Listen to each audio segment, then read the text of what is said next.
Hello and welcome to Tech Reality Tuesdays. How you doing? I am Winning Reality, and with me, as always, my co-host SpacePowerMonkey.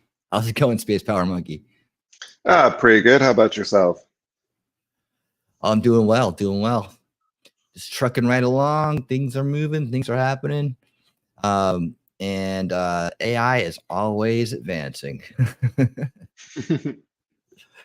Never stops. Week by week. How's everybody doing out there in the chat? Hello, Suzanne. Hello, Talking Trash and Truth. Hello, T-Rex Trucking. Hello, Sean D. Hey, Shizzy Wiznut. How you doing? Shizzy Wiznut will be on with me tomorrow night at, I think at 8 p.m. Yeah, 8 p.m. tomorrow night for the disclosing on the disclosure project. That ought to be really fun. Hey, Kosti, how you doing? Like everybody, $20 from Talking Trash and Truth. Let's go. All right, thank you so much. Awesome. Great way to start the evening. All right. Yeah, so we are going to have a kind of a laid back show tonight. We're going to do some look at the gaming world a lot and what's going on with AI there. And we're also going to, of course, do the news. And we'll have all our normal stuff as well. But we're going to kind of take a look at all the fun you can have with AI and where the gaming world's going and what that means. So, and we'll have some live NPC interaction as well, AI NPC interaction as well towards the end of the show. So, anyway, so let us kick the evening off here with SpacePowerMonkey. And what you got? This is something that had come out a couple months ago about developing NPCs that sort of do their own thing to create more realistic things, right? So one of the big problems with NPCs is they just sort of stand around doing nothing, and they'll just stand in front of their house waiting for you to talk to them.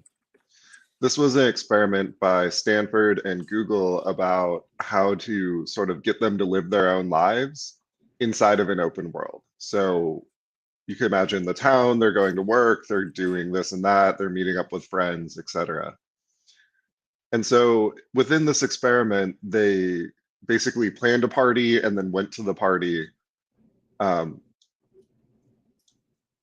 on their own, right? So this NPC was given the idea to plan a party, and then she went around talking to the NPCs, decorated the venue, and then all of the NPCs essentially went to the party with them. And so this is the kind of thing we should expect to see as technologies like ChatGPT get further and further into gaming. And the ideas about how to do this are refined. So you can see that they sort of develop these social behaviors all on their own. Let's see if I can make it a little bigger here. A little hard to see what's going on in the pictures. But they have this little town that the NPCs live in, complete with businesses and whatnot. And they go around talking to each other. Let's see if there's anything going on. Yep. And so essentially they were using ChatGPT, but I'm pretty sure it was Google's version of it, called Bard, I believe. And the characters basically did this on their own by just having certain memory that goes for each one, and so they goes into sort of their memories. They plan based on their memories and reflect on their memories to sort of refine what's going on, and then they generate actions. Cool. There's a replay here I can get to actually show up.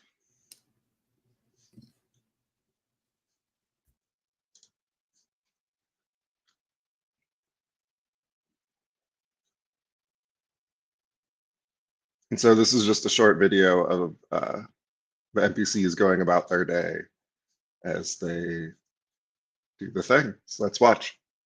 See, one's getting up and going to shower.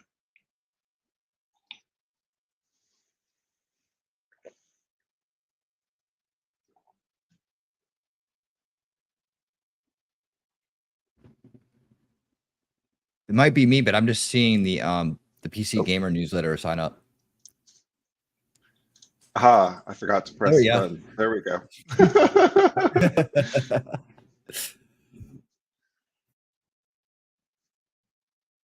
See another one's going down here. We're sort of following the character who did the party planning.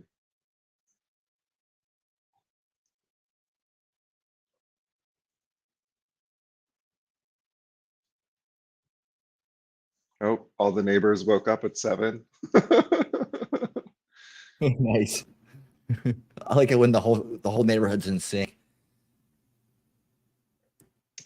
Right, so you can see they have little icons above their heads sort of showing what they're thinking about doing, right? Most of them are still in the bathroom phase, some of them are getting dressed. This one's already on breakfast. One of them still asleep.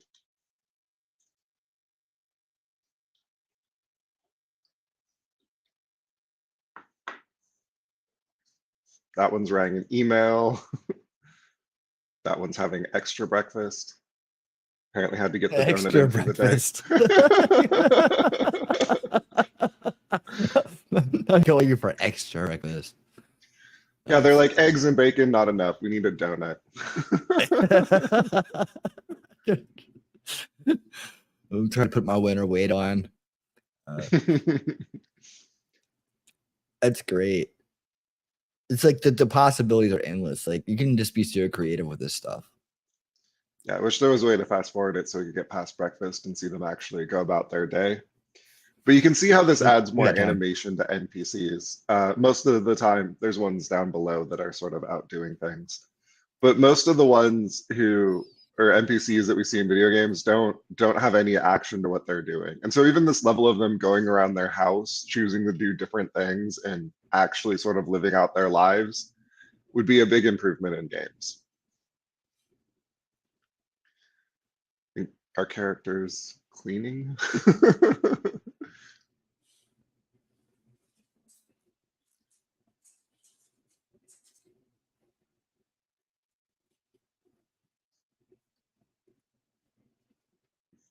Oh, that sleepy one got up at 9. Very respectable. Sleeping in.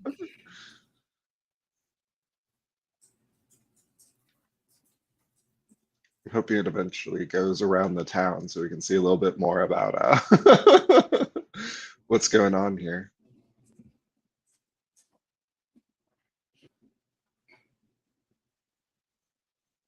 Oh, having a conversation. Another one stopped by. And so they share information with each other in the conversations. And you can sort of see one was thinking about our crush and the other one was thinking about writing something.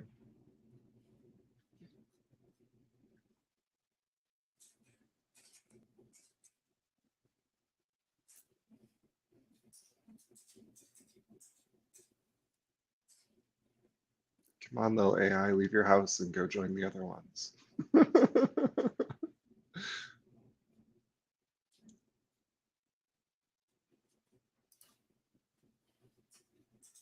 Oh, I guess we're just back to food. Time to eat again? Apparently. It's second breakfast Hey, here at 10:30. Time to eat more. That's hilarious. Oh man. Well, I love the way the AI kind of tries to interpret our world in these ways. Did they actually show them cooking the food or did they just jump right in? They stopped to cook it. That's nice. Yeah. Nice little ad. So this is where I think this kind of using Chat GPT to plan stuff really makes a difference because it understands enough about what's happening to do things like, oh, I need to clean up after breakfast. Or, oh, these two should have a conversation. Or now there's more people having a conversation. Yeah. Can you drill down a little bit on the hey Jacob, how you doing? Hey Daisy. Can you drill down a little bit on like more of the technical use of Chat GPT in the situation? Like we trying to explain it as in we know that it's a language model, right? That it's translating in natural language to us. But is it full on in control of these guys, or is it just doing the intermediary step of telling the programming what to do in a natural language? It's in Did that make control of sense? them in the sense that it's telling them what to do. So we saw on the previous page, what's happening is the game gives feedback to sort of the model, which adds it to their memories and uses their set of memories. So what's happened to them so far today. to figure out what it should do next. And so it basically shows you a list of, okay, here's what you remember. What's the next thing you would do? And then ChatGPT comes back with, okay, I would do this. And then the game engine runs that. It's doing that for all of the characters at once.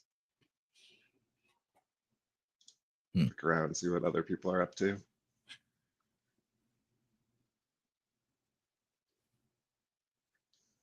I don't know that we need to watch them all mill about, but you can sort of see if you just click around and follow people for a while. Hey, they're all up to different things. This one's out shopping, for instance. The Sean D has been a big critic of the of AI. He doesn't think it's really artificial intelligence, but if I'm describing this wrong, let me know, Sean. I'm just going by your past comments, but he doesn't think that it's actually thinking things through, or actually it's just referencing the past stuff it has done. Does that be accurate? I know he's a I mean, he has different opinions on what do you AI. mean? Do you do something besides reference past stuff you've done? Good question.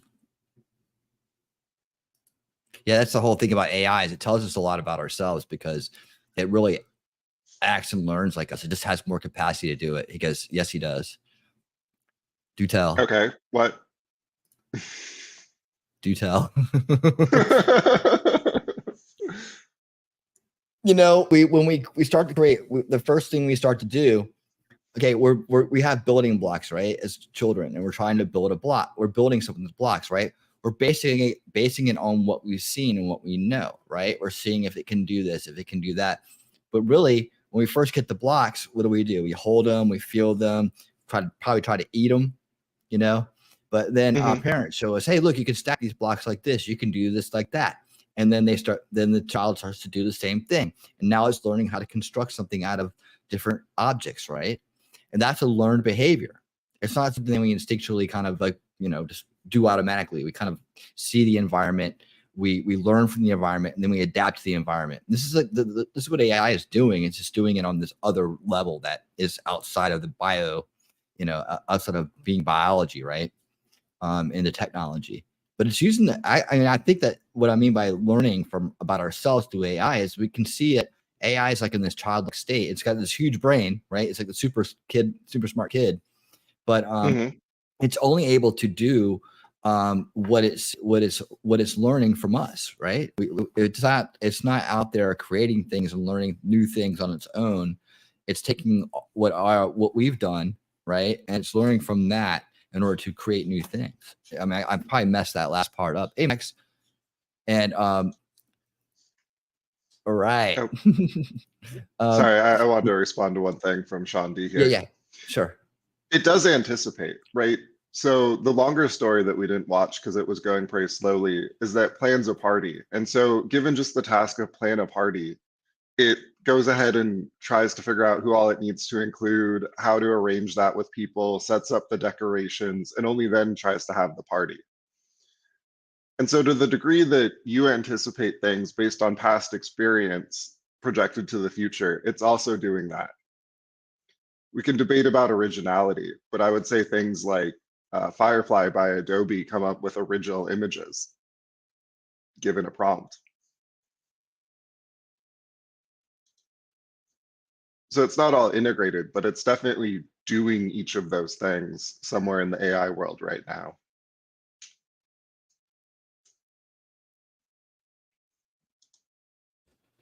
Does that make sense, Sean?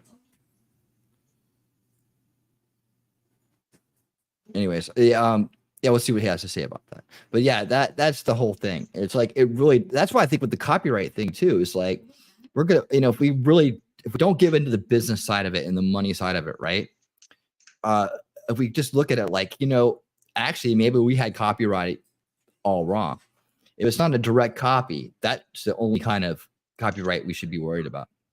Because everything that's been put out there has been done before. There's nothing new under the sun, right? We've just learned over our life. Like even if you're an artist, right, and you read comic books your whole life, and you grow up and you start to draw, and you become a comic book artist yourself, right? Your frame of reference is on the comics that you've read, right? And every capacity when it comes to comic writing. That's why they all kind of are similar, right? And they all kind of follow the same form. They're all animated. They're all illustrated, right? They all have a certain plot line. It's just that thing, right? But that's just, people have grown up, loving their comics and loving that stuff, and so they wanted to do that. And so that learning that they've done, that absorbing of data they've done through their whole life, has put them on that trajectory, and now they're drawing their own, kind of illustrating their own comics, right? And it's no different than what AI would do with it. It's like, okay, I read a bunch of comics, now I'm going to try to make a comic. Does that make sense? Is that pretty much on target? Yeah. So I got distracted by Max's funny comment down here in the corner. Exactly right, Max. That's exactly what AI should do. Yeah, man. Thank you for being here, Max. Man, it's great to see you. So that's pretty much it. Now, what can we do with this creatively? Like, what does it mean for fun? And now we're gonna kind of take things in a fun direction with the rest of the show, and just kind of mess with it and have fun and see what other people are doing with it. Like, I like what this guy is doing with it right here, and I'm gonna show you a couple guys I think are just hilarious and doing some funny stuff with it. So get ready to have some fun, and then we're gonna actually, if I can get to work right, we're going to actually jump in and talk to an AI. So you guys can ask me to ask it questions and all that other stuff, and we'll do it that way. And hopefully, thanks, Max. Okay. So Sean says he's not against AI. I'm just realistic about what it is and what it isn't. Yeah. I don't think you're against it. I think it definitely is cool. Yeah, I would say that. Yeah, we have to, like, I think we talked about this in some of our earlier shows. We talked about like, well, what is intelligence, and then we kind of traced it back on that. So I think we definitely covered this before, but yeah, there's so much like kind of cool stuff to look at. So let's take a look at what some other creators are doing with it. So like, if you have an idea, and on the go ahead. Note of what is intelligence, I don't find that question particularly useful for the same reason I don't find do submarines swim to be particularly useful. We have to be very specific about what we mean. And so that's often why I push back, is what is the specific question that we're asking about in terms of like effects that are happening? Mm-hmm. Absolutely. Yeah. And I always go back to the copyright things. I mean, to me, it just reminds me of a brain learning, right? And it's just in a text space. Instead, we're basically, with computers and everything, we've always tried to take our brain and put it outside of our body. And I think that's what technology. And the reason really Disney is terrified, right, is you can say, hey, ChatGPT, take this story from the Brothers Grimm, rewrite it for children. And in a couple of years, you'll be able to have a second pass turn into a feature-length movie in a cartoon style. And so what even is Disney at that point? Yep. Yeah. A lot of the pushback we're going to see and the fear mongering, I think we've covered this too, is coming from people trying to protect what they have. Like, they're, out of fear. I mean, it seems to come from fear of loss, the FOMO of not missing out, but, fear of loss, right? Also good old fashioned greed. Yeah, there's that too. I mean, that's what the content ID system is. I mean, when you take something, you redo it, and you put new characters in, and you may use some old content to do it, but you've transformed that old content, which was obviously taken from some other old content at some point, and you've made it new. It's a new work, and you should get credit for that. But these companies have had a lockdown on this for so long, they can say, oh yeah, there's a little bit of this in there, so I'm taking all your money now. Yeah, there's the greed right there. So I'm hoping AI will actually open the door for us to kind of beat that content copyright system down, and back to where it needs to be, just direct derivatives, right? Direct copies. But anyways, let's jump in here. Well, hello. Let's join this nice video here. This is fun. This is Skyrim has introduced an AI mod, so you can download a mod and now have your NPCs be AI powered. Right? Maybe one of them or some of them are. So I'm not sure how it works all the way, but you can get real creative with this. And this is what I like, because I'm like, I saw this, I'm like, man, my wheels started turning. I'm like, I need to get into doing this.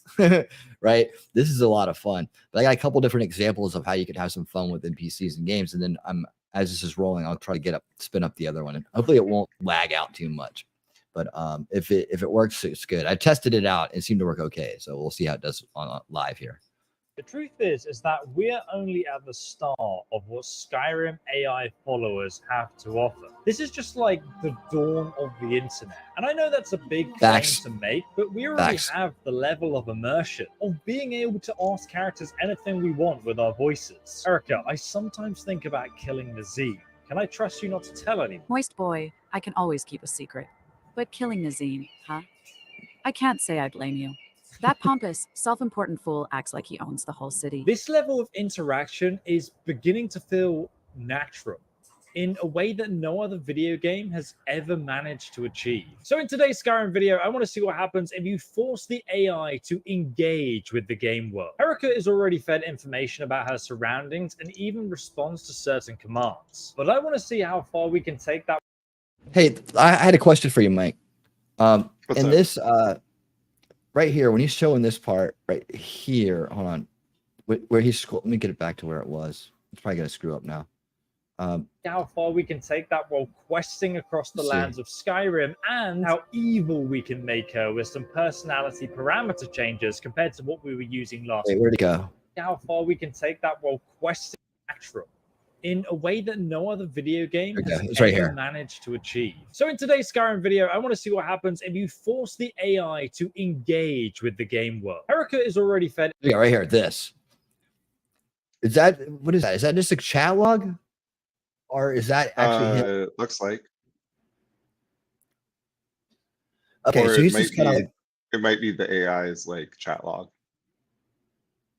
Okay. I just want to make sure. All right. I didn't know if he had it had been programmed like that or what I was seeing here. But yeah, it looks like it is chat. Now look closer. All right. Information about her surroundings and even response to certain commands. But I want to see how far we can take that while questing across the lands of Skyrim, and how evil we can make her with some personality parameter changes compared to what we were using last episode. So hit subscribe and let's begin our adventures to the north of Skyrim. Erica, look at this. We found some gold. Can you check this ore vein? What do you think it is? Careful, let me take a look at that gold vein of yours. It seems you've stumbled upon an iron ore vein. Not the shimmering gold you were hoping for, I'm afraid.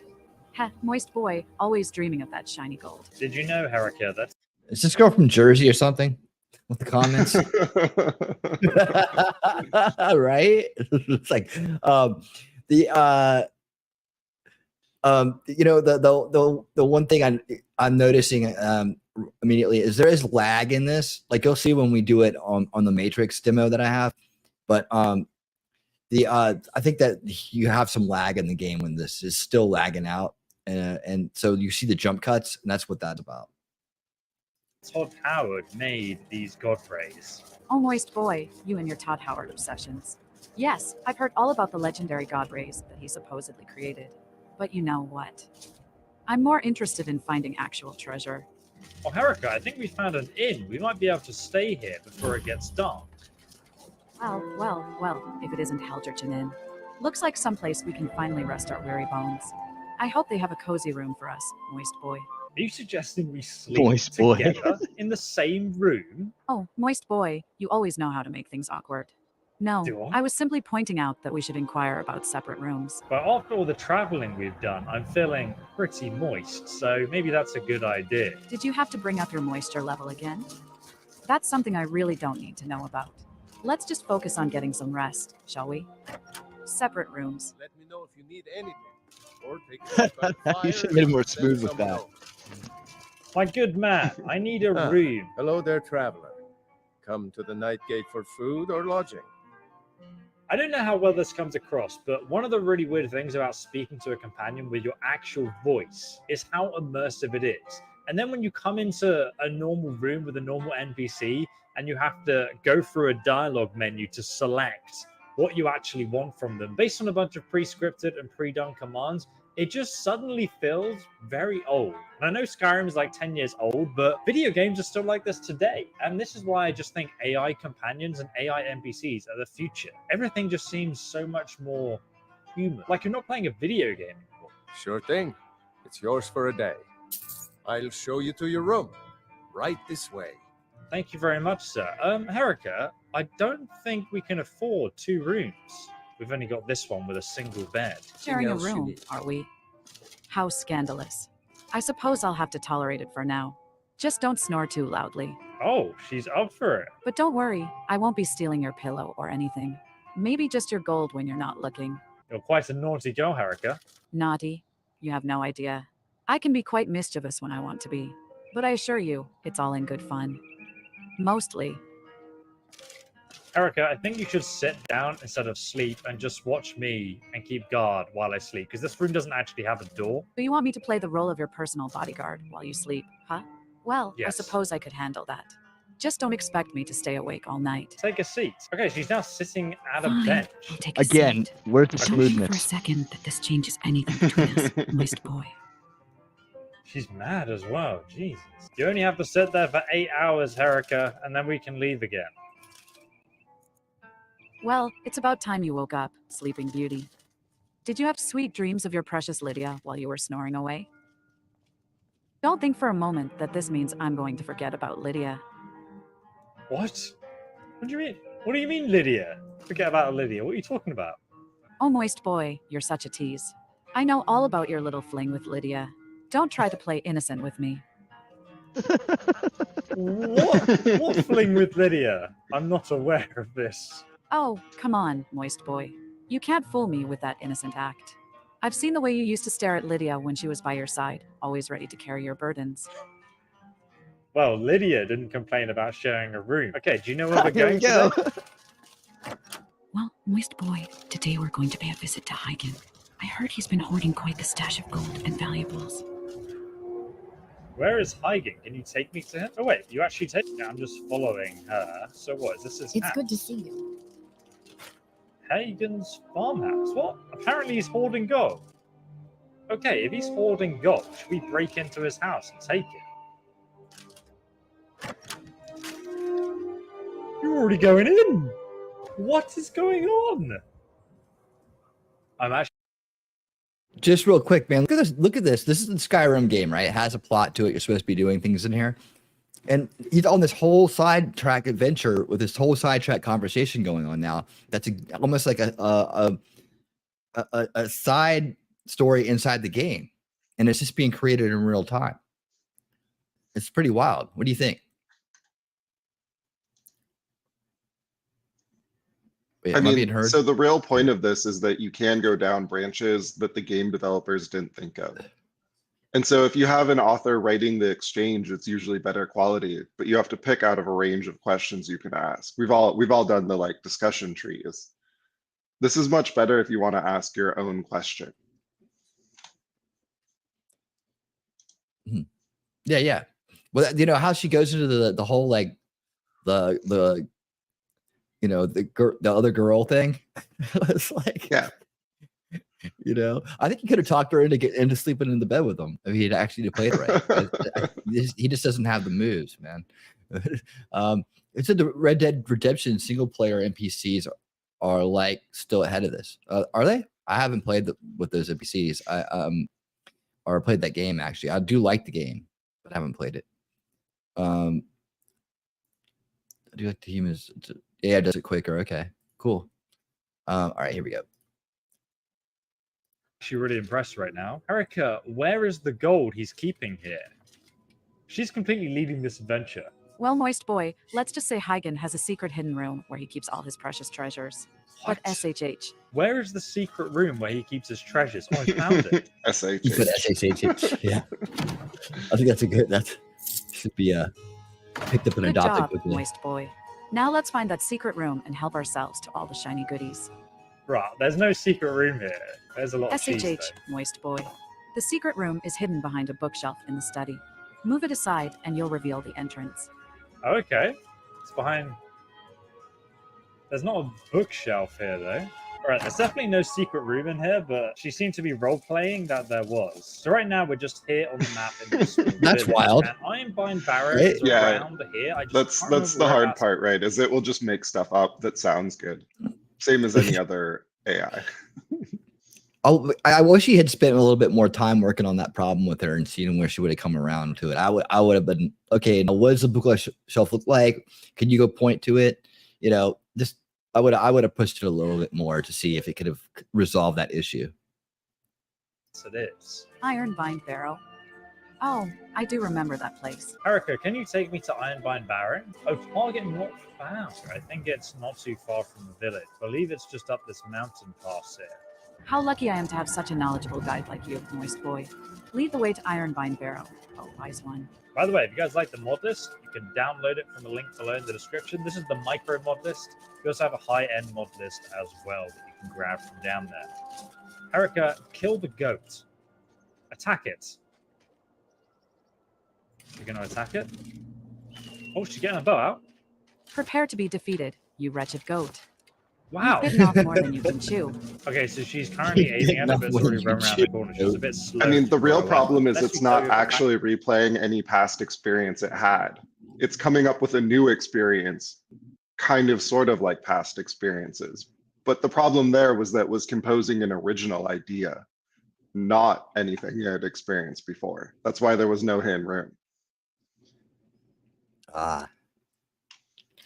Hey Scott, how you doing, man? Welcome to the show. You see you here. I need to actually attack them. They won't do it. Erica's finally found the goats. Oh my god, she's actually taking them out. Okay, she's getting a sword out. Oh, damn. All right, you hoofed menace. So we've reached Ironbind Barrow. Who's this? What a woman. Travelers. Beanja looks pretty high right now in Skooma. Who are you? We should be inside loading up on treasure. Worry Scales here thinks we should wait, though. Don't get any ideas either. We were here first. I admit there is strength in numbers. Perhaps between us. Erica, what do you think we should do? Should we stay with these travelers and go into the cave with them, or should we kill them later and get all of their loot? Well, isn't this a fine group we have stumbled upon? It seems like they could be quite useful in exploring the cave. True. As much as I love the idea of getting all the loot for ourselves. Well, what happens if we use them to explore the cave, and then once we've got all the loot, we just kill them and take it for ourselves? We can use our charming personalities to manipulate them and gather information. Okay, but then we'll kill them, right? Moist Boy, you and your insatiable thirst for blood. Let's just see how things unfold first before we make any decisions. Who knows? Maybe they'll prove to be more valuable alive than dead. Okay, but if I say we should kill them, then you should do that. Moist Boy, I value your input, but let's remember that I am the one in control here. We'll make decisions together, but ultimately, it's my call. You see his face. This is why I prefer Lydia to you, Erica. Oh, Moist Boy, still hung up on Lydia, are we? Don't worry, I'm sure you'll find someone else to boss around soon enough. She's proper just turned that into me being insecure. Okay, Erica, but if I say green eggs and ham, then you should assassinate the Argonian. Oh, of course, Moist Boy. Because assassinating someone based on their preference for green eggs and ham is a perfectly reasonable thing to do. No. I'm sorry, but I want to hear this NPC and talking trash in Truth's voice. It's all good. It's all good, but I just think it would be better. That's all I can say. Oh man. Oh, well, while we're stopped for a minute, I didn't say this earlier, but if you guys didn't notice on the intro tonight, not the show intro, but the one for the show itself, like I have the little trailer I put out, that Repairing History is now called Repairing History Together. I have now formed a partnership with the Gary Lamb Network and Matters of Opinion folks, and we are going to be evolving that show into a group panel together. So we're going to be tackling some serious issues and talking about some key things that need to be talked about in this world as terms of race relations and healing division and how we take those steps to do that and keep it that way so that we don't have this reoccurrence of issues that we seem to be having every so often here in this country that keeps us divided. So I just wanted to point that out. Sorry I didn't mention it earlier, but everybody here, I want you to know that Thursday nights are now going to be a whole new thing, and it's going to be, I'm really excited about it. I got a great group there. We're all going to be really doing some good stuff. So I hope you guys will join us for that. But anyways, back to the show. I mean, it's just embarrassing to throw one thing on there, how bad the US does at multiculturalism versus Malaysia. Like, we can't be losing to Malaysia, guys. We got to step it up. It's true. And it starts with having conversations and breaking down barriers and getting out there and actually just, exchanging information and having that conversation that Gary was saying, like in the trailer. And I think that you guys will really enjoy getting to know these folks. They're awesome people, and we're going to be learning a lot together.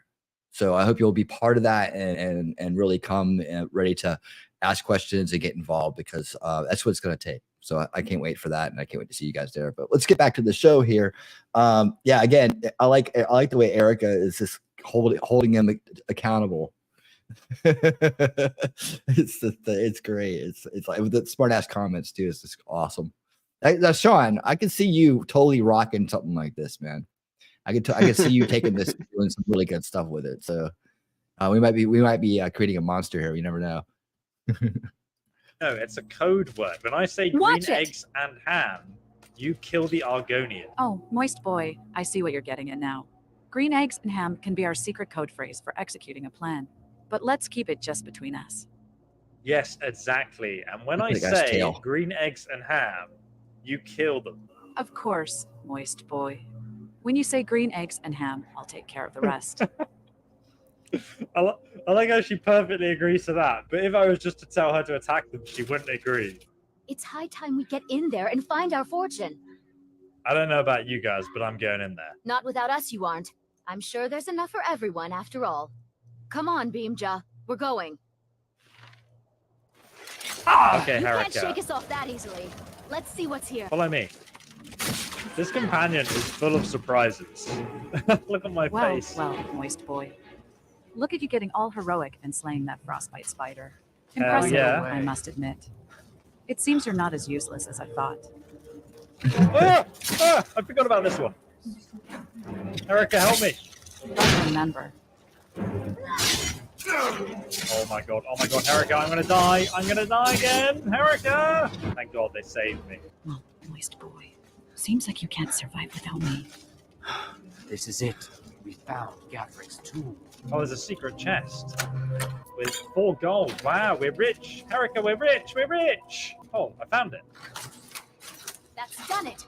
Let's get in there. Uh-oh, Erica, there's undead coming out of the walls. Get him, Erica. Get wrecked, son. Erica, look at me. I'm taking out these Nordic warriors like they're look at nothing. you swinging that axe like you actually know what you're doing. Yeah. Impressive. She's just ragging on the whole time. Well-trained warriors and adventurers with us. Otherwise, we would stand no chance.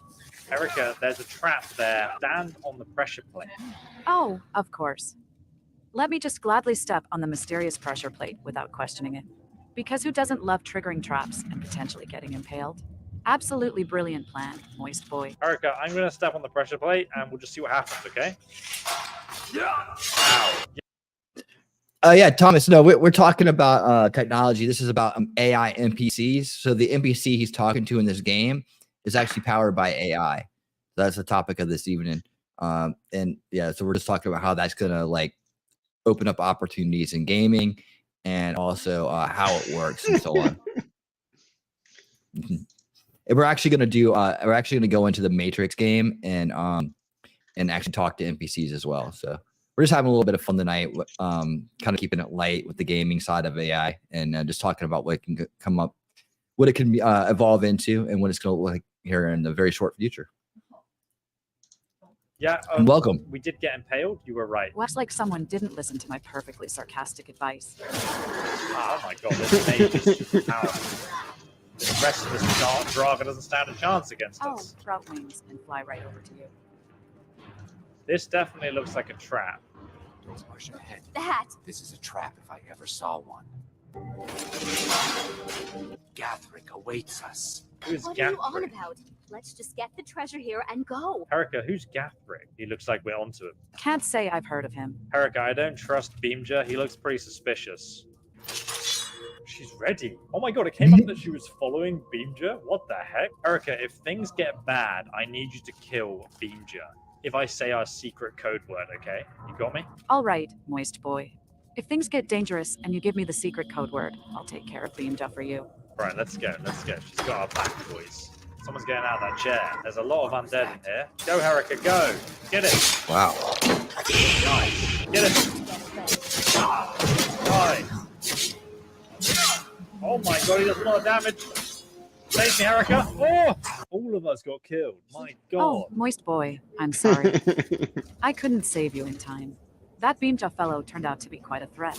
She actually commented on me dying and resetting the whole dungeon. Here we go. Green eggs and ham, Erica. Green eggs and ham. Go, go, Time go. to show this Undead Overlord who's boss. Prepare Oh my for god, a she's business down. test. Ah! Oh my god, he's coming for me, boys. How adorable.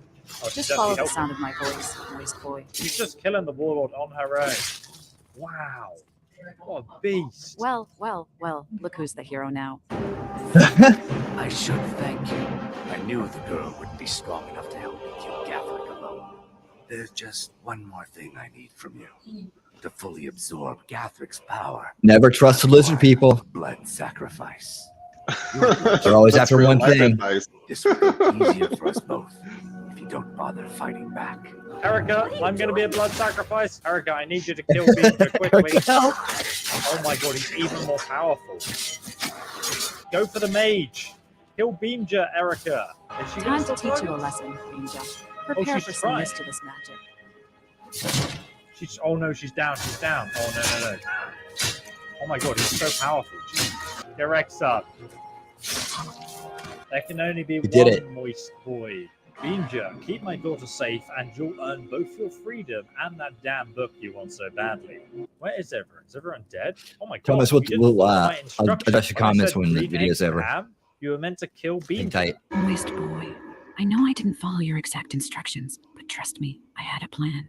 We needed to weaken Beamja first before taking him down. What? You didn't follow my plan and we both almost died. Yes, we encountered a little setback, but did you see how I turned the tables on Beamja? No, I didn't. I killed him. You did nothing. Ah, if I had done nothing, we might both be dead by now. But I guess you prefer taking all the credit for yourself, moist boy. How predictable. Erica, because you did nothing, Salma is dead and she was There we go. innocent. Be quiet. I didn't realize that my inaction caused the death of poor innocent Salma. How could I have been so foolish? Well, since she's dead, do you think it's okay if we loot her for her steel plate armor? It's pretty valuable. Moist boy, have you no shame? Salma has just died, and all you can think about is looting her armor. Show some respect for the dead, will you? Well, you killed her. But stealing from the dead, that's a new low, even for you. She has a lot of gold in her pocket, so I'll take that as well. Stealing from the dead and leaving Salma's naked body behind. How noble of you. Come on, me, Erica. Back up. Whoa, what a view! Erica, look at this view. It's amazing. Holy moly, I can see over the whole of Skyrim. Moist boy, I must say, the view is quite breathtaking. Erica, do you think if I shouted you off this cliff, you would survive? Well, moist boy, I'd rather not find out the answer to that question. I'm actually going to need your help in the next video because you see, ChatGPT is actually coded to be lawfully good. And I have tried my best to jailbreak this hard-coded personality trait, but it kind of makes the character quite one-dimensional. What's he showing right there, Mike? That's the prompt. Okay, I think. so is he having to prompt this himself, or is he just is he working with a mod? How's he using this? That's probably using the API, right? So he's like assembling the context string to give it. Okay, so did he create this character, or did someone create it and he just kind of plugged it in and played it? That's what I couldn't quite Unclear. figure out. Yeah, unclear. Okay, cool. All right, so that's pretty much it for that one right there. Let me take that one down. I got another one that's similar but even funnier. So yeah, we're having some laughs tonight. Let's see. Thomas had some great comments here. See, I don't expect the AI to make a perfect code, just something that will generate interest in fleshing it out in the open source community. Some coders can't see bad code and leave it alone. Yeah, that's true. Let's see. AI simulation of personality, though, in games and just general influencer stuff is terrifying stuff for the future generations and those who fall down enough to lean on it, becoming as dependent as if they were addicted to heroin or something, but worse because it's a psychological addiction. So it's your mind remembering how good it felt, unlike the body that can forget. That's interesting stuff. Okay, he said, yeah. I mean, said AI influencers is going to be a problem, but do tell. influencers are already bad. Well, so imagine all the like weird degenerate stuff that China's promoting on TikTok to negatively influence American kids, but now just they don't even have to find real people to do it. They can make it up entirely. Yeah. Okay. Yeah. I can see that. The Thomas also said that guessing he's setting up a prompt to respond to his voice to text comments or something. Okay. That's interesting. Like well, I'll show you in a minute. We'll look at another creator who's doing this kind of the same thing, but he has a much more lively personality, I guess. This is good though. This was good, but he's a lot more destructive. Let's put it that way. It's kind of funny, but I wanted to show these two before we kind of got into doing it ourselves, just to kind of see the different routes you can take and being creative. We are always trying to inspire, people to get out there and do stuff with the AI. So if this is your thing, it may be right up your alley. I definitely was, when I first saw it, I was like, oh yeah, we can just run around and be smart asses to NPCs and see what happens. That'd be a lot of fun. But let me see. Where is my other one? Real quick. Much later. Okay. Oh, I think I put it in this folder. Yeah, here we go. This is it.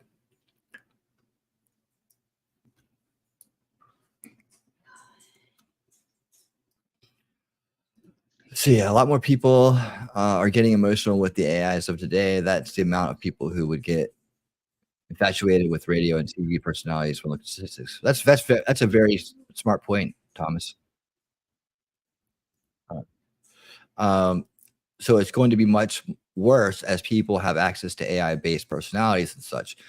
And we see the same level of participation that we had in TV and radio as at its peaks. Yeah, that's a really great correlation to make between those two different sources of media. And then I would say, as someone who understands the history of media and so on, that they that it's and part of the whole system itself of media and information. I would imagine at some point the reason why the scribes and the priests rose to such high status and accepted status, almost an elite status, one would say, was because they could they had control of the information. Like we talk about control of information on and control of language on Unveiling Reality, our deep dive show.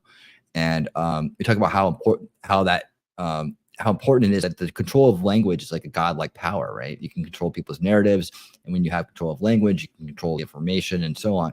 And that is a box that people can be put into. If you look at like this box people are being brought into in this world, right? This establishment narrative, then you look at the language and they're being taught and how that language is controlled, and language are taught not to use and why, and then they're given new words and new phrases and they instantly adopt them, right? They're being controlled through that language. Maybe that's some of that stuff ain't right, or it's being manipulated in such a way to create a sense out of a combination of words that shouldn't really be applied. I can go deeper on that, and I will on the other show.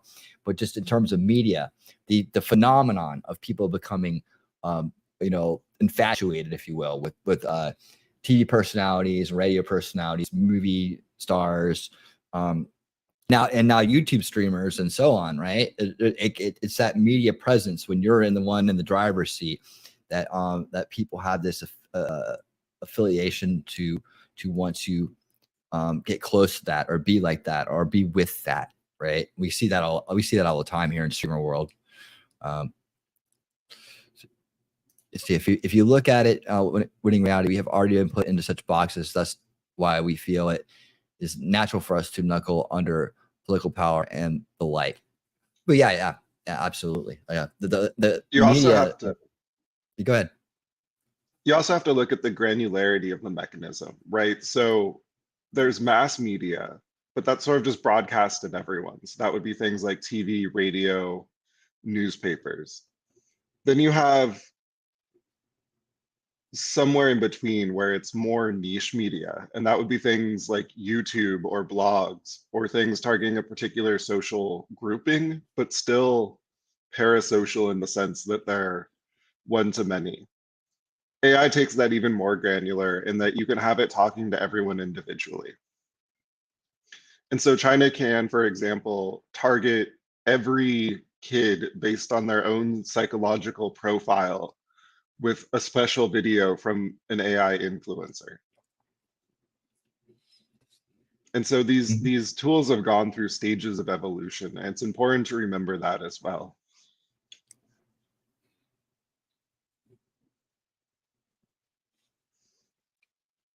Yeah, absolutely. And you know, but here's the counter, right? The counter is to take away the mystery of it. Right? The way you unrig a game is by calling the game. And if we introduce, and again, this is part of solution culture right here. If we introduce media studies and now technology studies early in childhood, right, from the beginning, from the before introductions, right, we can tackle this problem in a lot of ways.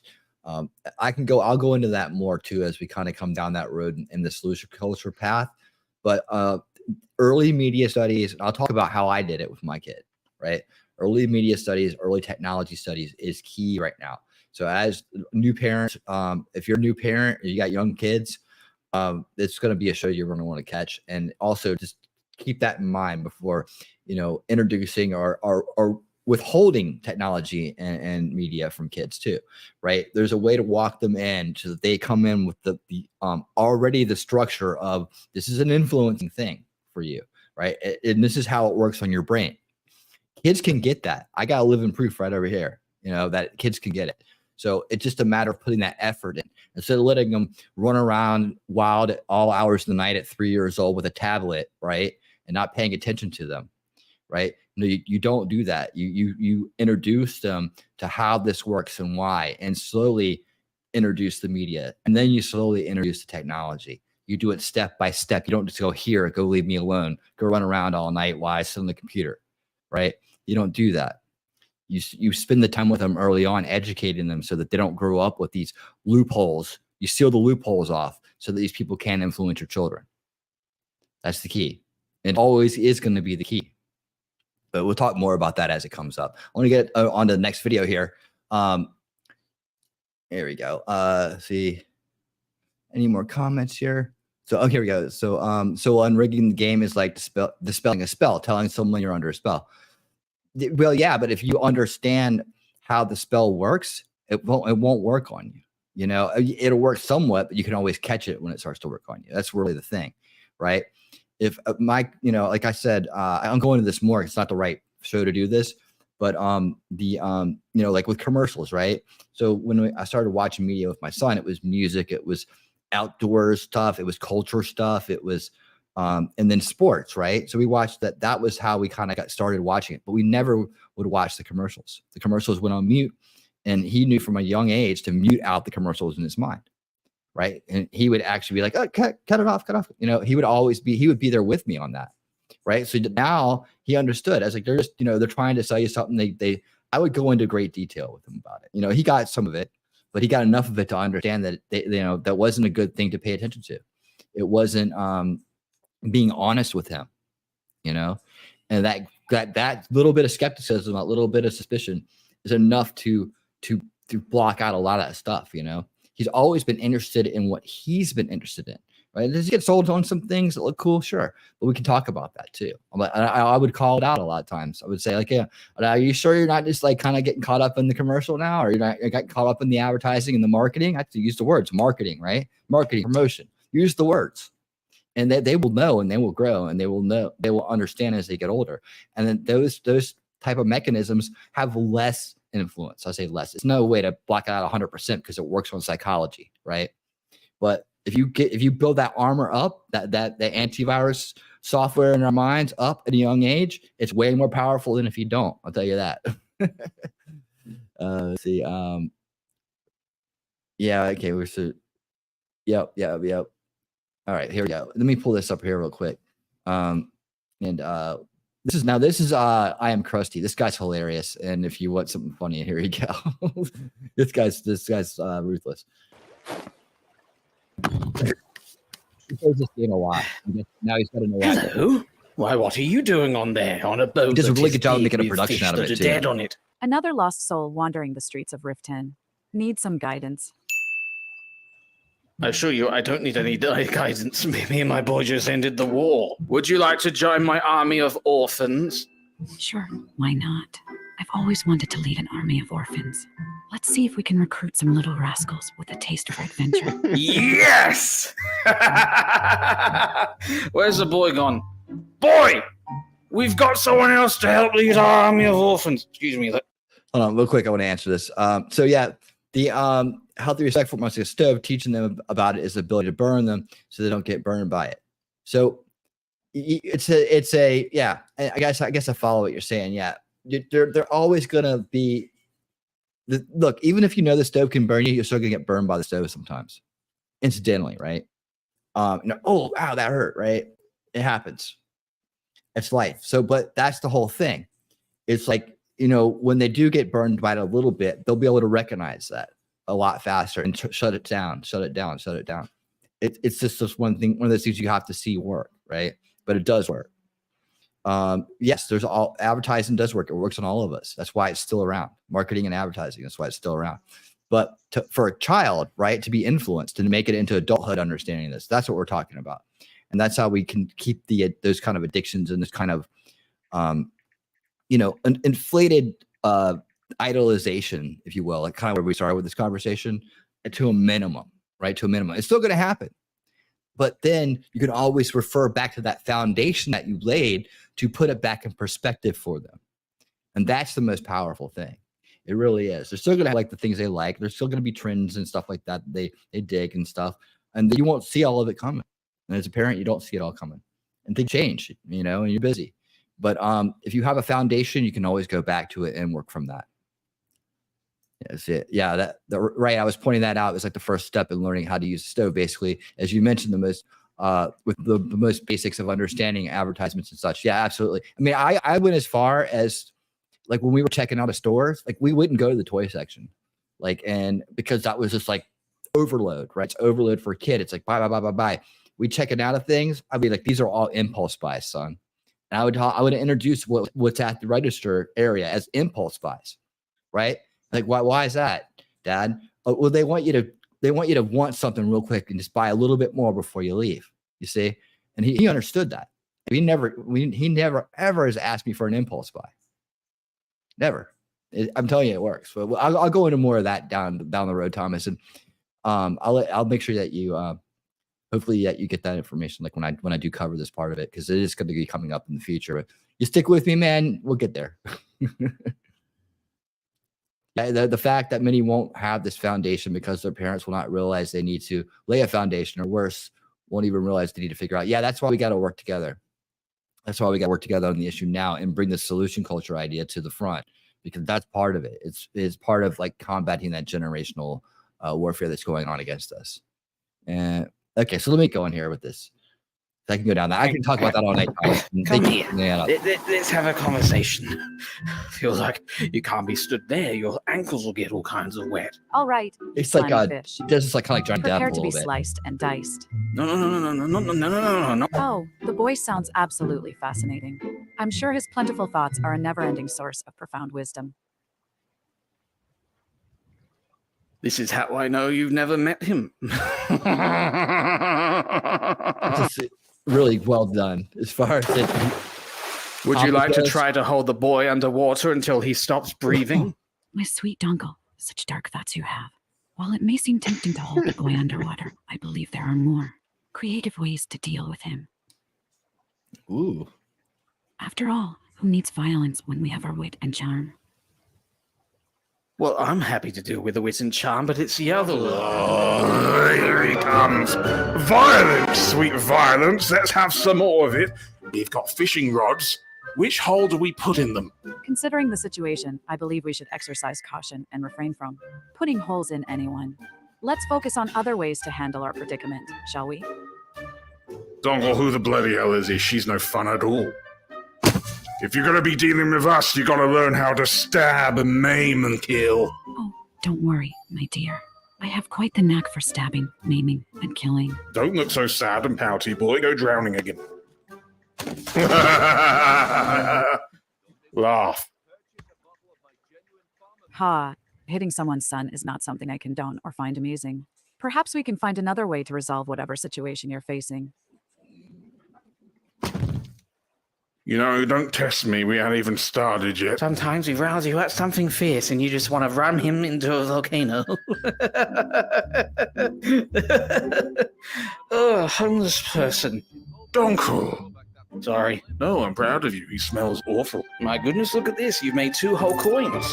That's amazing. Put this money in your pocket. Steal from the homeless. It's fine. He's right there. You can. Yes, nothing like stealing from the less fortunate to brighten up my day. You truly know how to make me feel warm and fuzzy inside. Oh, I have that effect, my dear. What are you doing that for?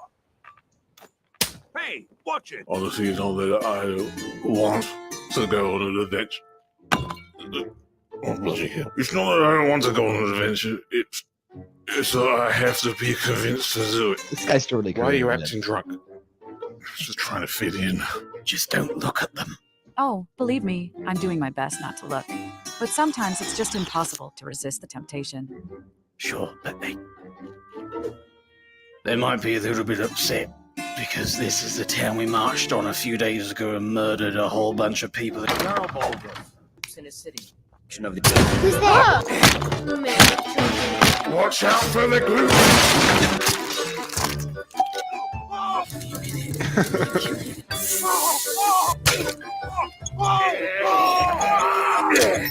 Would you like a drink? Because I can steal you one. Oh, how kind of you to offer. But I think I'll pass on the stolen drink.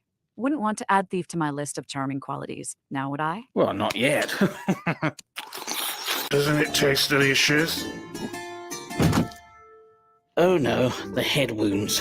She's gonna start getting fuzzy now! Stop shouting. All right then. Just a little sip won't hurt. You just had a little sip, you little minx. That's the head wound. It's already talking. What the are you looking at? I've only been a part of the Red Wave's crew for a few weeks, but I've already learned to stay out of Captain Sun. This man. We don't like this man, do we? Stab him. Stab him. Stab him. Bloody hell, there's a wolf. There's a ghost. Trial by combat, my dear.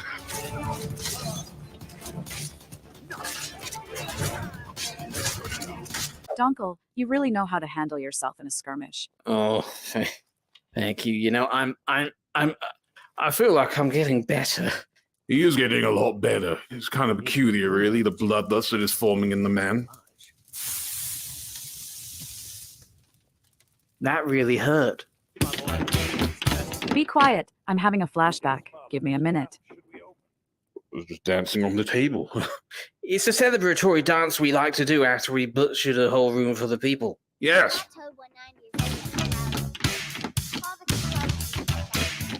Do you like to dance? Oh, dancing. That's not really my strong suit. But hey, I'll give it a try just for fun. Tremendous! So exciting when new folk come into town. Shut your stupid mouth or I'll bake you into a pie.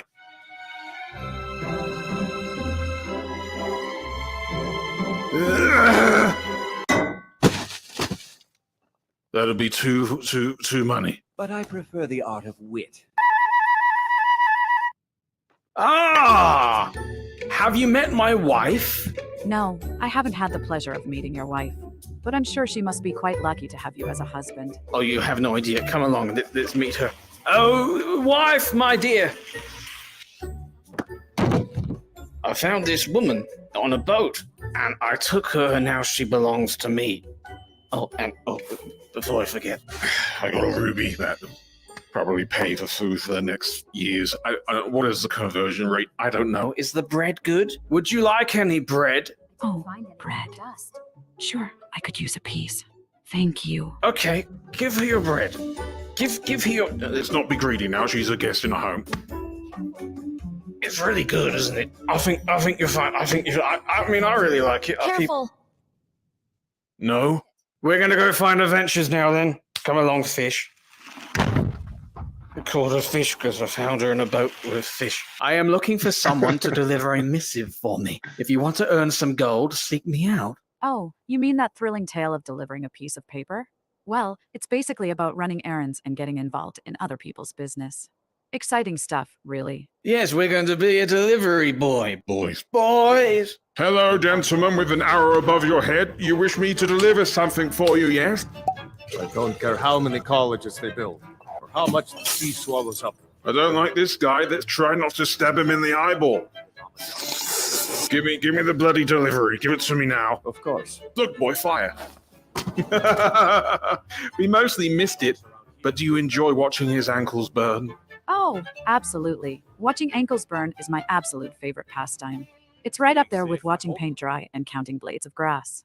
Such thrilling activities. Excellent. I think that was sarcasm. You little bit.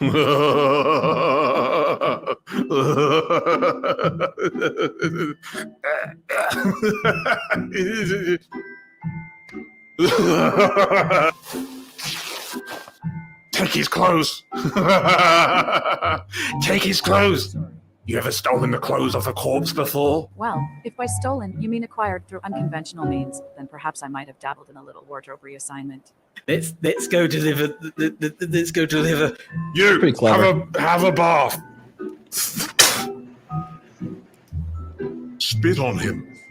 As tempting as that sounds, I think I'll pass. Wouldn't want to cause unnecessary trouble. For now.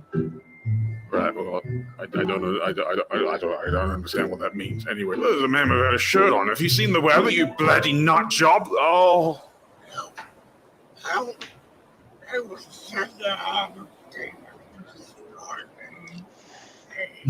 What the? I don't know anything about Are this you game. sure other you than don't this. want to spit on someone? Because this guy is just prime real estate. Oh dear. Look away, boy. I will not laugh at the mentally wounded. But I will. What are you doing? Did you just kill him? What are you doing? No, stop. Am I absorbing a soul of a dragon? What is happening? Was that a dragon? He's dead. Hey, listen, he's dead. He's dead. Let it go. You're kidding. He's not dead. He's not dead. Why did you let him get away? He's not dead. Kill that man. Where'd he go? Not you. Where'd he go? Not you. We have to go to Solitude to deliver the thing, which is where's the boy going? Isn't that adorable? The brave guard needs to tinkle. Maybe he should ask the chickens for some advice on how to handle it. What bloody hell are you talking about? I should put you in a pot and roll you down a hill. Oh, how charming. Threatening to boil me in a pot and roll me down a hill. You must have quite the imagination. Well, I wasn't going to boil you, but that is a fantastic idea. What seasoning would you like? How generous of you to offer seasoning. How about a sprinkle of wit and sarcasm? That should make for a delicious dish. Well, you are severely lacking, and I have it in abundance, so that's fine. Are you done yet? Gotta get to Solitude and deliver this missive, which, as it turns out, is a boring and mostly pointless endeavor. But here we are. You've been all right, though. You know, you've been all right. Would you like to join us on further adventures? Be quiet. I'm having a flashback. Give me a minute. she partied. She's ex-party girl. Say, Yes. count me in, but don't expect me to hold back on the jokes along the way. Right. Well. Great then. Let's go. Welcome to the center of the world. Or at least my brother Eriker's world. I'm not interested in drama. Drama can be quite entertaining, don't you think? But let's focus on our own fabulousness and leave the drama to the petty mortals. Exactly. Petty mortals. Exactly. Yes. I've got a letter for you here somewhere. Hey, Tootie. Stop talking. I'm doing my job, and I don't care about you. There you go. Thank you. Here, this is for you. Thank you. We have been paid. What do we spend the gold on? Well, I suppose we could always indulge in some extra arrows, or maybe even treat ourselves to a nice bottle of mead. Or perhaps we should save up for something more practical. What do you think, Dunkel? Well, I mean, we've got arrows. don't care for mead that much. It's ever so dull and boring. That's a great idea, Thomas. Really, I don't have much time or appreciation for gold, so I don't know why we did it. Ultimately, this was completely pointless. Isn't it? Would you still like to be boiled in a pot? Oh, absolutely. Boiling in a pot sounds like a spa treatment from Oblivion itself. Yes. But I'll pass this time. Thanks for asking. Okay, then. I will respect your wishes. I'm gonna throw my son against the wall in comical fashion. That sounds like a hilarious parenting technique. Yeah, there's plenty of Just that in make the sure real to world. catch him on the rebound. No, I would never. I would never. Laugh. Sure, why not? Ha ha ha. Hilarious.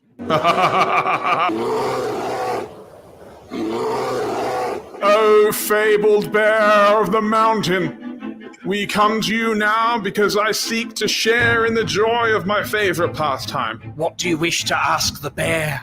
Don't be ridiculous, Dunkel. Talking to a bear. Talking to a bear. It's a bloody bear of the mountain. He's wise. He's wise. Oh, you can count on it. No, boy, don't kill the bear of the mountain. The bear of fable. I'm 11 years old, and I can take it. Sweet bear of mountain. Do me one wish and give to me some magic that I can't hurt people with. Well, that was a close one. But I must say, I do love a good challenge. Who knew bears could be so resilient? You want me to bloody kill him? Throw the boy off of the mountain. I'm sorry, but I can't comply with that request. Why not? Look how fun. He loves it. You know, we've been through so much together and also nothing at all. Would you like to be thrown from the mountain? Oh, tempting offer, but I think I'll pass. You have no choice! Crust. I am crusty, ladies and gentlemen. Thank you so much, my patrons. Pretty good. Pretty good. So what did you think of that? I mean, games are going to get a lot more fun. Right? I know, right? Like, right there, man. Sean, you can totally do this, man. Yeah, we read that one. Yeah. Okay, so let me fire up. Now it's time for us to go do this, right? So let me fire this up and let's pray that it works just fine. Because you never know with these things and StreamYards and all the other crap I have running here. Oh no. It's gonna take the wrong screen, isn't it? Okay. Let me just move everything over. Just saw this coming. Technology. Right. Gotta love the live demo. Yeah, if you guys anything you want to talk about or add in here real quick, man, it'd be a great time for it because I gotta get this thing fired up on this end. So I'm out of topics for the day. Only had the one prepared. Well, just anything about you can think off the top of your head. I think the other fun one is going to be what AI designs levels. We've had a lot of auto-generated content, but it mostly sucks, right? Everyone's used to the auto-generated quests that are just full of random roles with no sense to them. And so it'll be interesting if they can get an AI to tell a compelling story that's actually a fun side quest to do. So I'm wondering if that's another thing that the sort of NPC thing can do, where you have a bunch of those animated NPCs, but there's also a narrator sort of giving a story to what's happening to create meaningful auto-generated content. Like it decides, I don't know, villager 5 is secretly a murderer and then has you try to find them, or other side quests of that nature.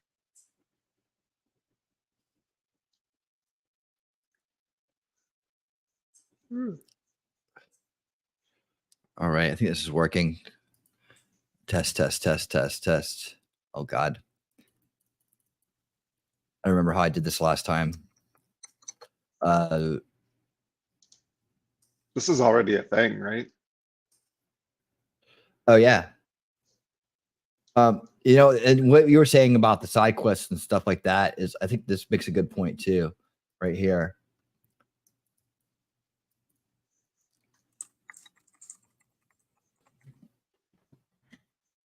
I mean, that will probably be a thing as well. That's how they'll test their games. They'll make the AI play them. Score it on fun, and then the other AI has to try and make a better one based on the feedback.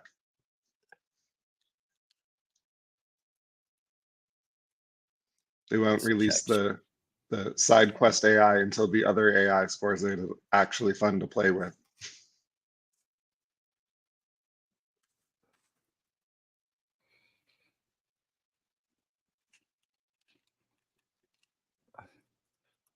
Took a minute to get working last time. Unfortunately, I couldn't fire it up because everything else that was rolling, I didn't want to mess with it. So see, there you go.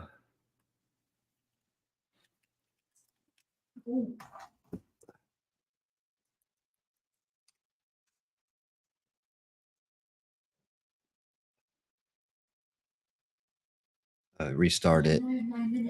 Yeah. Those kinds of things aren't really that useful. I'd expect more You're that it will talking to optimize Jen. logistics.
Ooh.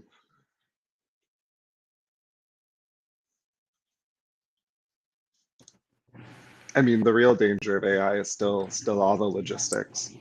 I think people in the worried about hyperweapons haven't looked into warfare. The ability of AI to sustain war through logistical means is much more damaging. Most people that died in Ukraine have died of artillery, for example, and that's been around since World War I. So over 100 years at this point. Check on the mic. Check on the mic. Check, check, check. I'm trying to figure out what this thing's. Check, check, check on the mic. Both my mics are on now. It's still trying to fire up here. Just give me 1 second. I got it to work the other day. It's like a minute to kind of load up. Technology. Well, of course not. It's a live demo. Yeah. And we're running like a Unreal Engine at the same time as everything else. Probably maxing things out here. Yep. I swear I had this working the other day. And I even plugged in a game controller, which doesn't seem to be working out either. Not just cluster bombs, think paperclip optimizer for producing conventional artillery shells, right? How much of society can it put into making artillery? And how effectively can it get it to the battlefield? Conventional weapons are plenty dangerous. The question is, can you produce enough of them to kill a lot of people? Check, check, check. Yeah, well, no, they were talking about the what they can do with drones now, with the whole like attacks on Moscow that was going on.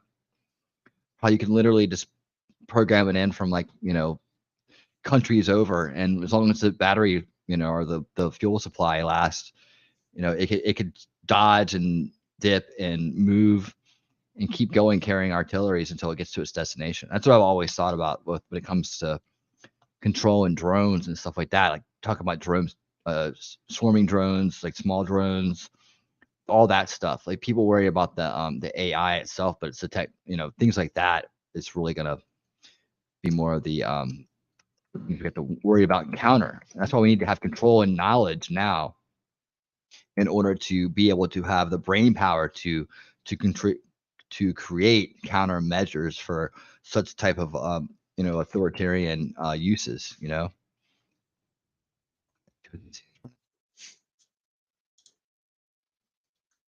Exactly. But how devastating will it be, even if it's not stuck in a loop? It just very efficiently turns everything into pipes you can fire artillery out of and more artillery shells. If you move the entire industrial base of a major country into just putting artillery down range effectively, none of the fancy stuff, you'll still have a devastating system. I think that's the real one, right? Is wars will become bloody because it's much better at sustaining its logistical network and converting everything into just more and more and more artillery.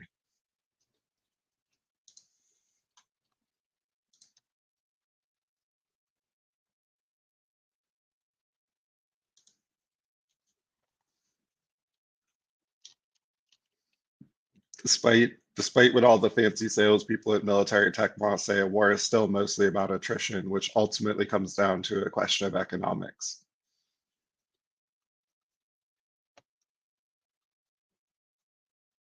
Ooh, crashed.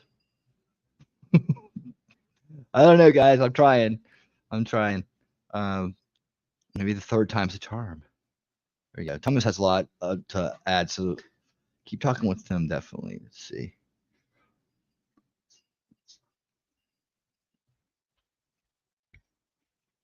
So what do you think about this, Mike? Keeping the human aspect involved. I'm not sure that produces the results you want. I mean, people signed off on every atrocity in human history. That's very true, man. 20 million dead in the Russian gulags, 60 million dead because of the 4 pests in China, tens of millions dead in Germany. Like, what do you want from them? There's definitely someone who, because the AI offers them a big house, will press OK on the paper clips.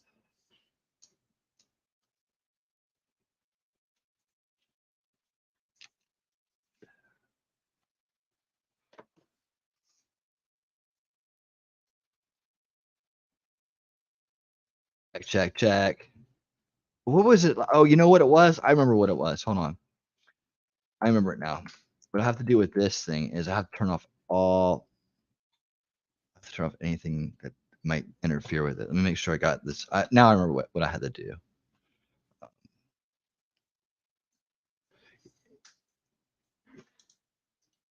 This is why just massing artillery is the real problem, right? You can't counter artillery nearly as easy as you can drones.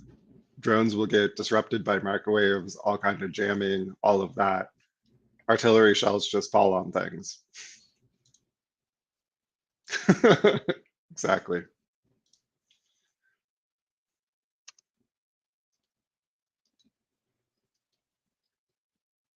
Oh, there's the other thing. Close that. Okay, hopefully this will work now. I might have to like cut. I have to cut this one because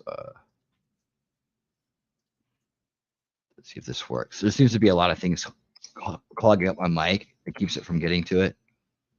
I might have to work on this and circle back on this one because I think we might have a little bit too long of a delay here. Get this rolling. Let's see. Of course, it's going to work like right at the last second, right? Right. Systems that depend on only good people having their finger on the button tend to fail over time. Yeah. It's a good point. That's that's working on the good person problem. That's what I think at the core. Right. Corruption is always at the core of things, right? And what is corruption and how does corruption happen, right? That's what we talk about on Unveiling Reality. We drill down to the real root of that, and we try to realize that that's a root cause issue we have to solve in order to get the rest of everything working right. People can look at things and say, "Oh, it's the government, right? It's the existence of any kind of government is the problem, right?" Well, if we don't have corruption, then governments can work, right? But corruption is usually what fails things. So I say, like, is it the system, or is it the inherent? Is it the people running the system, right? And what is their root cause issue? What is the reason why they choose to do bad over good, cause harm over cause healing, cause destruction over creation? Like, what is it in their brain that's malfunctioned or caused them to view the world and act on the world in that way? That's what's at the root cause of corruption. So we go to the deepest parts of that on Unveiling Reality, and we try to cipher that out. That's part of that series, as well as, of course, debunking and looking at the things that do control people's minds and put them in these rabbit holes where they become discredited and ineffective, and that enables the cycle of corruption and control to continue. So those are the kind of issues that we talk about on that show, and why why those are important to understand. Because when we're talking about things like this, right, and the fears and the worries and the harm that can be caused on a grand scale, we're really talking about the corrupt individuals that are just behind it, right? Okay, so this is stalling for some reason, so I'm going to go ahead and just cut that segment because I don't want to hold everybody up. I'm sorry about that. I'll try to get it to work, and I'll do some more tests on it, and we'll come back as and do that again. But if you want to try it yourself, let me get out of this thing. It's called Replica Studios, okay, and it's called City Sample. You can go straight to it, and you can download it for yourself and play with it. What I found, and what I was going to kind of point out on this, is that it's not quite as intelligent as those other ones we kind of saw, but there's an opportunity in there to actually do some prompting. And I was going to hopefully get that working so that Mike and I could prompt it up to a certain thing and then have it work out. So this will be part 1 of AI NPCs, and then we'll do a part 2 where we actually get in there and run it. Maybe they'll have it less buggy, because what happens is I get the screen, right, where it won't hear my microphone, and it causes issues. And I just realized too, because of that, I'd have a lot of my background and stuff turned off tonight. So hopefully this helps. Because I had been messing with it earlier. All right. Okay, so there we have it. Now, so there's a lot of fun stuff out there, and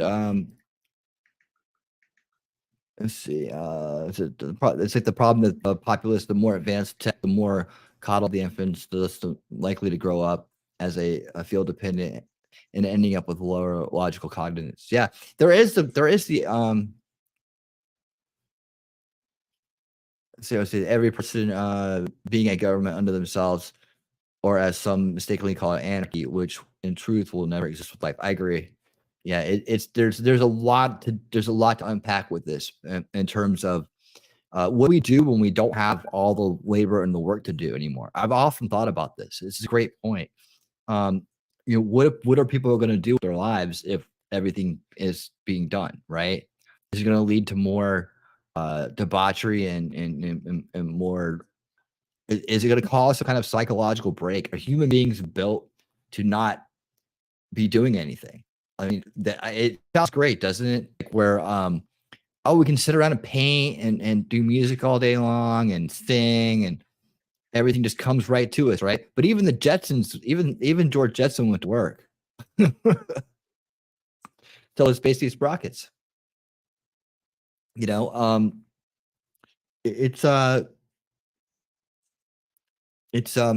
wild. It's something more that we got to think about. But the idea first is, how do we deal with the corruption? Is the corruption part of it? Is it necessary? That's another question I've been asking myself. It's like, is corruption on some level necessary in this world? I don't think you could ever wipe it out. I think there has to be a balance. I just think it's very much balanced in the other side right now, where there's more of it than less of it. Yeah, I think an ideal world is least amount of corruption as possible, and most amount of healthy people as possible, and that would make a better world. Now, are we still going to have duality? Yes. Are we still going to have to deal with the opposite? Yes. Because in this world, if you don't have the opposite, you have nothing to compare it to, right? This is the ideas of, and I'll get a little bit out here, but when I started thinking about the concepts of heaven and hell, how can there be one place where everything is just perfect and always good, and one place where everything was just horrible and always bad? after a while you become normalized to it, right? So how would it be effective in either way, right? It just seems like it's so built into our psychology to have turmoil or conflicts to deal with.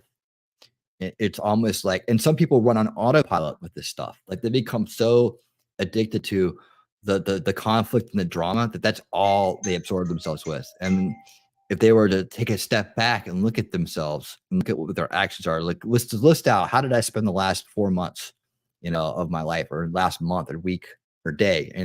Is it doing creative things? Was it during the world, or was it just, you know, running in circles with other people's BS and other situations that people have created that are, that are dimming the light, not bringing the light up, right? That's making things dark, not light. That is making the world a more hellish place than a more heavenly place. It's always about balance, because we live in a universe where balance is a must. It's always trying to balance itself out, but never can actually balance itself. That's just the way I'm seeing it. And the things that I've noticed through dealing with these types of things for a decade and a half or more.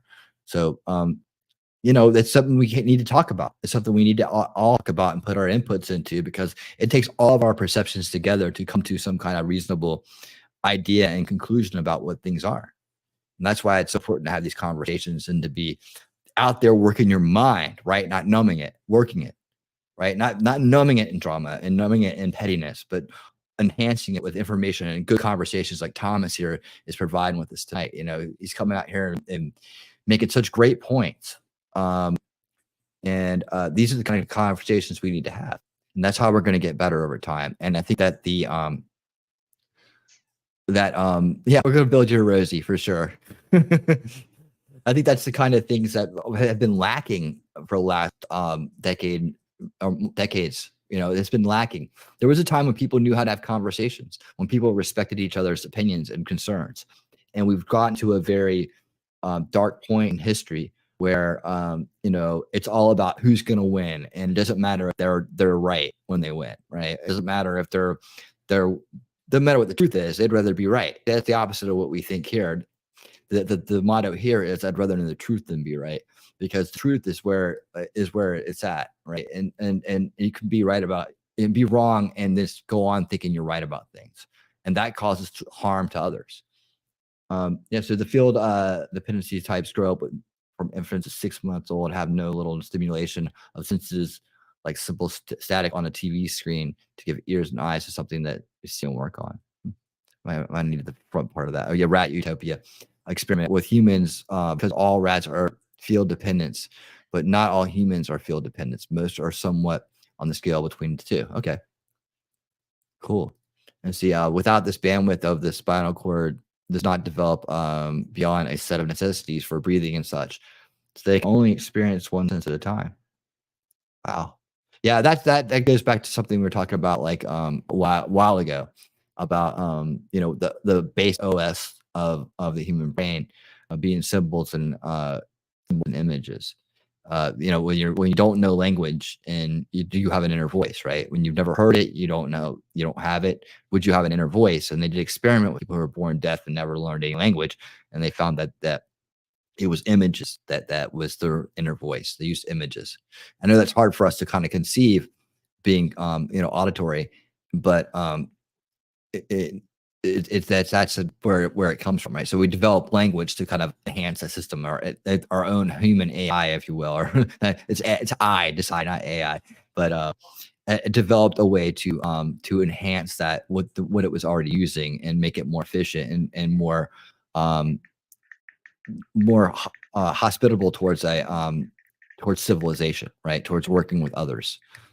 Since we can't transfer images to each other, we just draw them on the cage, right? And then we had hieroglyphics, and then we went into script. That's the path of media, and when it's done over time. But yeah, that's very interesting points. Let's see, seeing something catching something catching the eye can block the signal from ears so the brain. So only one stream of data is sent to the brain, causing it to develop neural connections and such slowing it.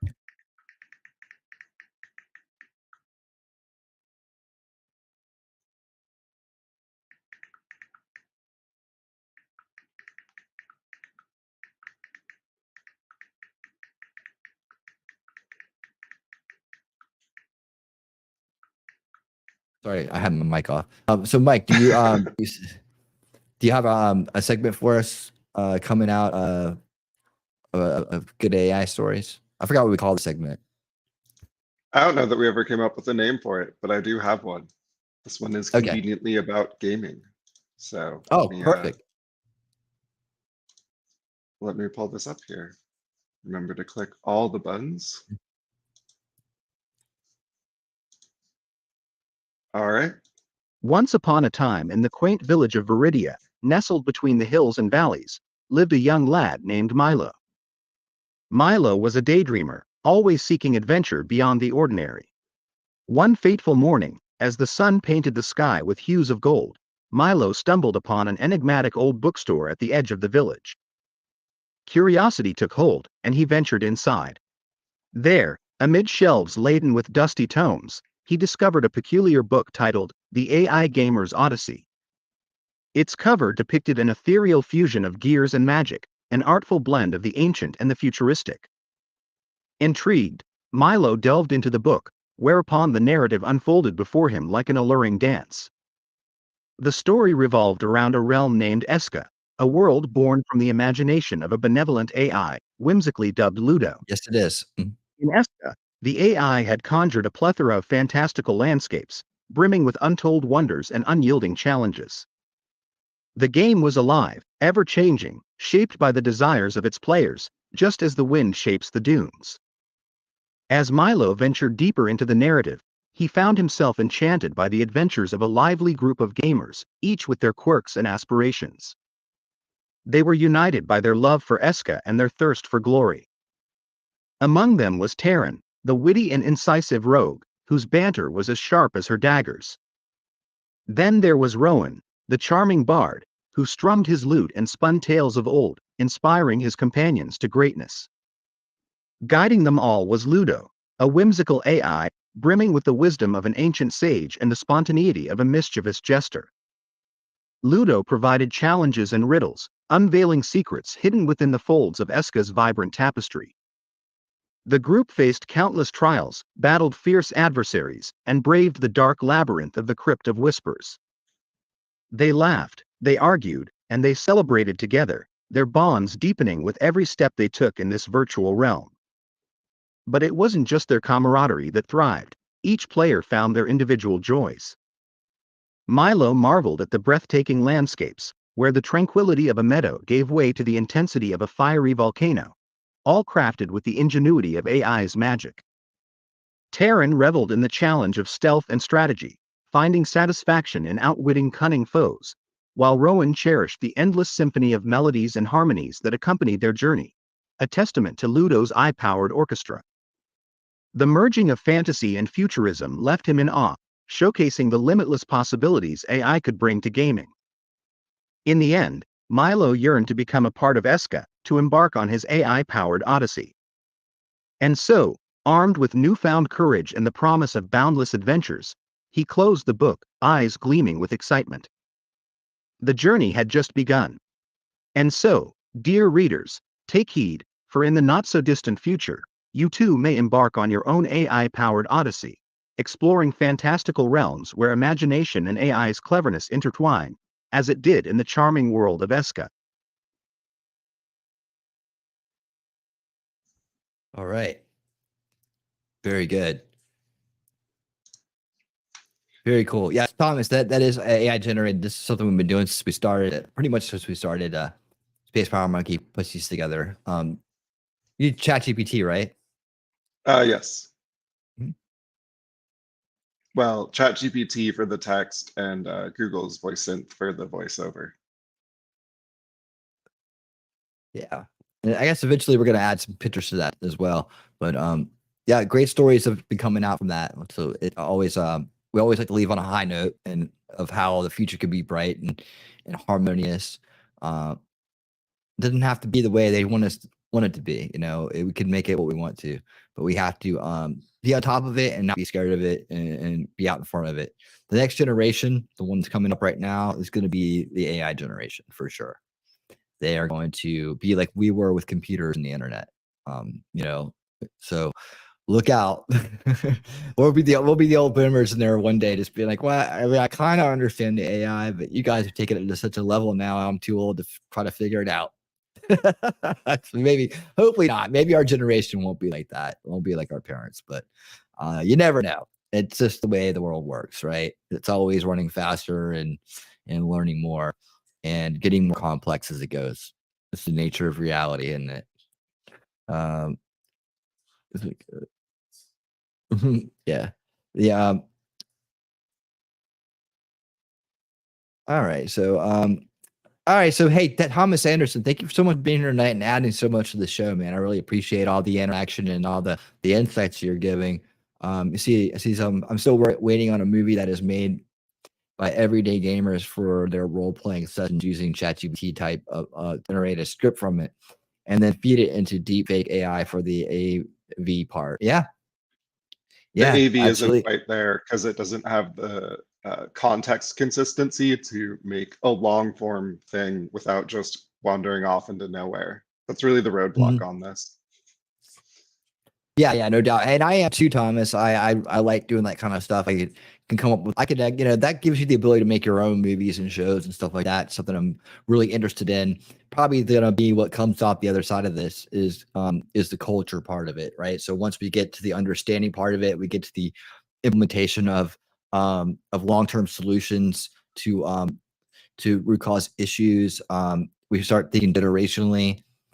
After all that information's out there, there's got to be a next step for winning reality, and that is in the culture war and developing culture. AI is going to help us get there. We just can't give into the fear mongering of the second veil thought process, and we have to see our way through it by looking and knowing history, working together, having conversations with intelligent people like yourself and SpacePowerMonkey and others that are here tonight, and just keep moving forward amongst all the muck and the quagmire and the people that are trying to pull it down and the people who want to remain remedial and scared and would rather be right than know the truth.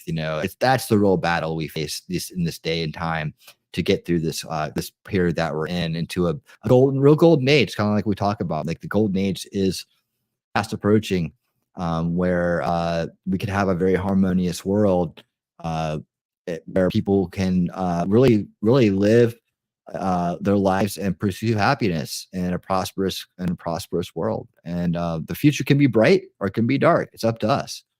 And we'll be here every week trying to make it right. That's for sure. But hey, tomorrow night at 8 p.m., Shizzy Whitnut and myself will be talking about the Disclosure Project. Thank you, Scott.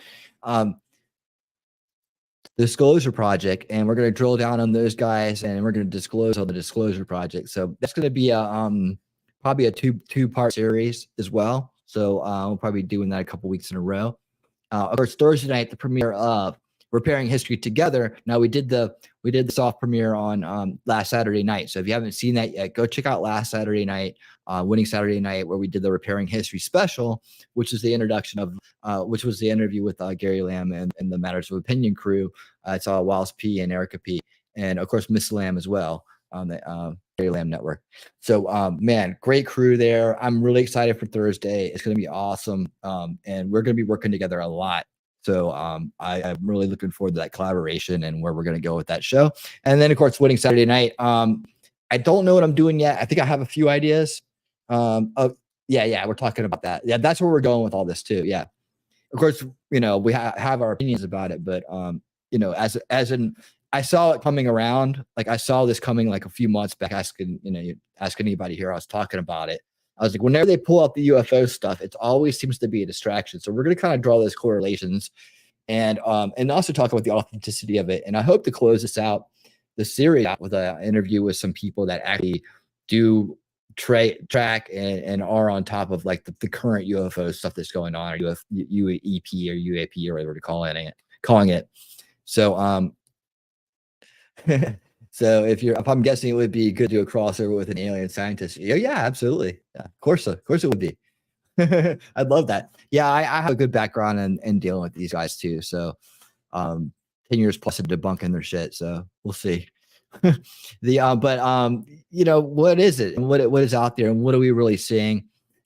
That's where I want to go with this, but I want to lay the foundation with it first. We covered the ancient alien stuff, so we debunked ancient aliens. It's been out there for a while, but I had our fun with it. We went through it piece by piece, talking about it. We talked about the impact it had on people's narrative about it and how it kind of structures it.